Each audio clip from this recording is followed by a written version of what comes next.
आई जिंदगी तू बता रे बता, कौन है मेरा जीवन के तारा।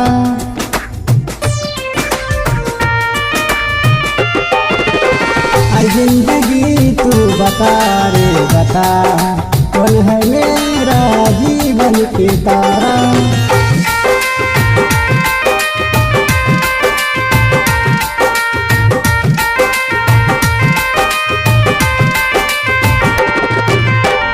एक छोटा सा टूटा सितारा, कुछ ना हमसे नदिया के धारा।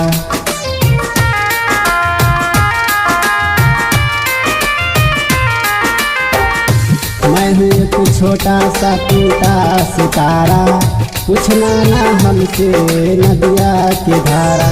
ऐ जिंदगी तू बता रे बता, कौन है मेरा जीवन के तारा।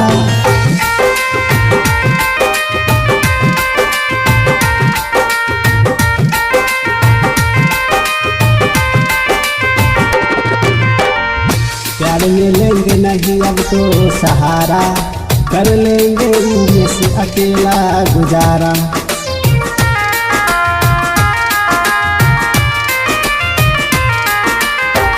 प्यार मिलेंगे नहीं अब तो सहारा, कर लेंगे इनमें से अकेला गुजारा।